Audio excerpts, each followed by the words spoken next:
সমস্ত দয়ার মালিককে। ও দুনিয়ার মানুষ শুনেন শুনেন, এই যে মায়া বলতে একটা জিনিস আছে, মহব্বত বলতে একটা জিনিস আছে, এই মায়াটাকে আল্লাহ রাব্বুল আলামিন 100 ভাগের মধ্যে 99 ভাগ আল্লাহর কাছে রাখলেন। কয় ভাগ?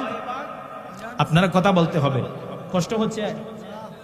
এই 99 ভাগ আল্লাহর কাছে রাখলেন, বাকি 1 ভাগ দিলেন মাকে। কাকে? জোরে বলেন কাকে? 1 ভাগ দিলেন মাকে, 1 ভাগ দিলেন মাকে। এবার আপনাদের কাছে প্রশ্ন, আপনি সন্তান যখন বাজারের মধ্যে যান কি যান না? আপনি সন্তান যখন বাজারের মধ্যে যান, বাজারের মধ্যে যাওয়ার পরে আপনি যখন বাজার থেকে ফিরতে লেট হয় কি হয় না?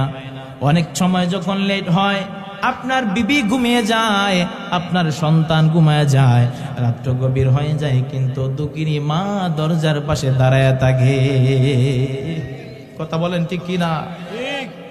আজকে যাদের মা নাই, বাবা নাই, তারা বুঝে মা হারা বাবা হারা কি বেদনা। যাদের মা নাই বাবা নাই, তারাই ডাকগুলা মিস করে। কথা বলেন ঠিক কি না? আজকে যাদের বাবা মা সন্তানের জন্য দরজায় দাঁড়িয়ে দাঁড়িয়ে সন্তানের জন্য অপেক্ষা করত, সন্তান কখন জানি বাড়ির মধ্যে আসবে, ফোনটা হাতে নিয়ে এভাবে কানে লাগায় বলবে, আব্বু কখন আসবা? তোমার জন্য আমি আম্মু অপেক্ষা করতেছি। সন্তান বলে, মা আসতেছি আসতেছি, সামান্য সময়ের মধ্যে চলে আসবো। এবার সন্তান আসে না, তারপরেও মা সন্তানের জন্য অপেক্ষা করে। বিবি ঘুমিয়ে গেল, সবাই ঘুমিয়ে গেল, সজাগ রয়ে গেল মা। ওই মাকে আমার আল্লাহ রাব্বুল আলামিন 1 ভাগ মায়া দান করেছে। ও দুনিয়ার মুসলমান, 1 ভাগ মায়া দান করার পরে, 1 ভাগ মায়া দান করার পরে কেমন মহব্বত মার ভিতরে, কেমন মায়া মায়ের ভিতরে একবার চিন্তা করে দেখেন। যাদের মা আজকে দুনিয়ার মধ্যে নাই, 2টা চোখের পানি পালাইয়া গভীর রাত্রে কান্না করে, আজকে আমার মা নাই, আমার জন্য কেউ অপেক্ষা করে না। আজকে আমার মা নাই, আমার জন্য কেউ অপেক্ষা করে না, আমাকে ফোন দেয় না।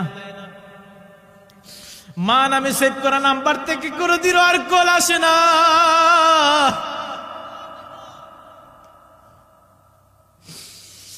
বাবা কত কষ্ট করে সন্তানকে লালন পালন করেছে। বাবা যখন দুনিয়া থেকে চলে যায়, বাবা সন্তানের জন্য কত কষ্ট করেছে। ওই বাবা যখন দুনিয়া থেকে চলে যায়, বাবা নামক নাম্বার থেকে আর কোনোদিনও কল আসে না। এই জন্য দুনিয়ার মুসলমান শুনেন, আল্লাহ রাব্বুল আলামিন নামাজের সঙ্গে সঙ্গে পিতামাতার কথাও কোরআনে বলেছেন। আল্লাহ রাব্বুল আলামিন কোরআনের মধ্যে বলেন, তোমরা মাতা পিতার সঙ্গে ভালো ব্যবহার করো, সৎ ব্যবহার করো।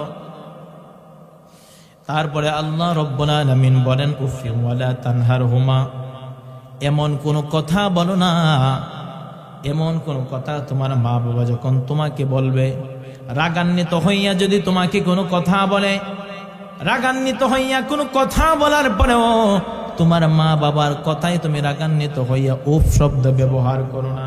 যদি উফ শব্দ ব্যবহার করো, বিরক্ত যদি হও, আমার আল্লাহ সঙ্গে সঙ্গে তোমার উপর বেজার হয়ে যাবে। আজকে যারা মাদ্রাসার মধ্যে ভর্তি হয়েছেন, শুনেন শুনেন, মার দোয়া ছাড়া কেউ আলেম হতে পারে না। কথা বলেন ঠিক কিনা? মার দোয়া ছাড়া আলেম হওয়া কোনোভাবেই সম্ভব না। বাবার দোয়া ছাড়া আলেম হওয়া সম্ভব না। মার ভালোবাসা যদি থাকে, মার দোয়া যদি থাকে, সন্তান কখনো বিপদের মধ্যে পড়ে না। ও সন্তান, আপনি চলে যাচ্ছেন বিভিন্ন জায়গার মধ্যে ফুর্তি আমোদ করার জন্য, বন্ধুদের সঙ্গে ফুর্তি আমোদ করার জন্য আপনি চলে যাচ্ছেন ভ্রমণের মধ্যে, কিন্তু আপনি জানেন না আপনার দুঃখিনী মা গভীর রাত্রে যায় নামাজের মুসাল্লা বিছাইয়া আমার আল্লাহর দরবারে 2টা হাত বাড়াইয়া দিছে। আমার আল্লাহর দরবারে 2টা হাত বাড়াইয়া দিয়া বলে, আল্লাহ আমার জাদুমণি ভ্রমণের মধ্যে গিয়েছে, আল্লাহ তোমার কুদরতের হাতে সুপর্দ করে দিলাম। আল্লাহ আমার সন্তানকে তোমার কুদরতের হাতে সুপর্দ করে দিলাম, তুমি আমার সন্তানকে দেখো। আল্লাহ আমার সন্তানকে তুমি হেফাজত করো। প্রত্যেকটা মা তার সন্তানের জন্য দোয়া করে, এই খবর কোনো সন্তান জানে না।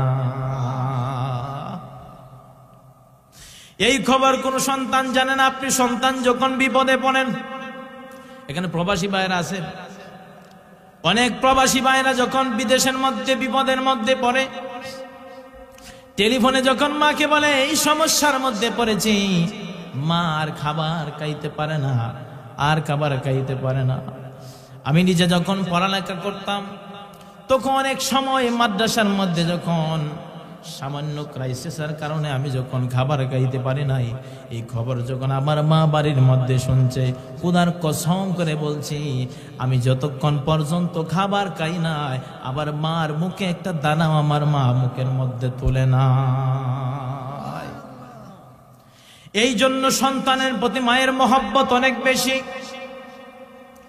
আপনাদেরকে আমি অনুরোধ করে বলে দিয়ে চাই, মার মনে বাবার মনে কোনোদিনও কষ্ট দিবেন না। আপনি যদি বিবাহ করে থাকেন, আপনার স্ত্রী আপনার স্ত্রীর জায়গায় সম্মান পাবে, মায়া পাবে, মহব্বত পাবে। মাকে মার জায়গায় সম্মান করতে হবে, মহব্বত করতে হবে, শ্রদ্ধা করতে হবে। স্ত্রীকে স্ত্রীর জায়গা শ্রদ্ধা করতে হবে, মহব্বত করতে হবে, মায়া করতে হবে, সম্মান করতে হবে। ঠিক না বেঠিক? মা এবং বউ, মা এবং স্ত্রী দুইজনকে একত্রিত করা যাবে?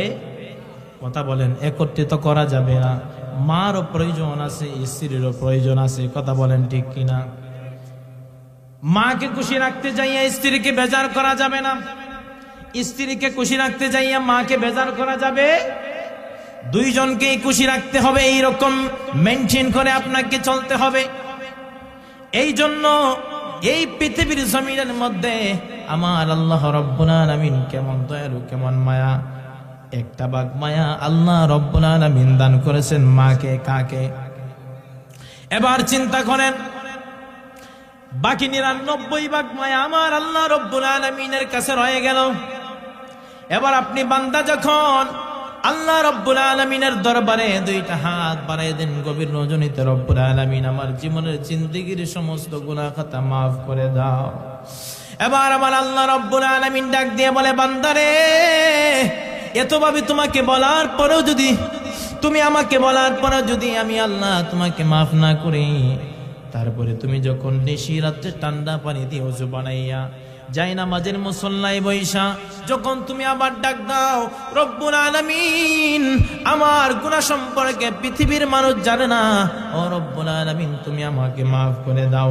এবার আল্লাহ রব্বুল আলামিন বলেন, বান্দারে, তারপরে যদি আমি আল্লাহ তোমাকে মাফ না করে, এ বান্দা তুমি আমি আল্লাহর রহমত থেকে নৈরাশ হয় না।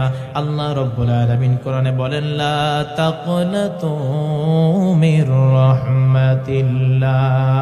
চিৎকার মেরে বলেন আল্লাহু আকবার। আল্লাহ রাব্বুল আলামিন বলেন, লা তাকনাতু মির রাহমাতিল্লাহ। হে বান্দা, আমি আল্লাহর রহমত থেকে নৈরাশ হইও না, আমি আল্লাহর রহমত থেকে নৈরাশ হইও না।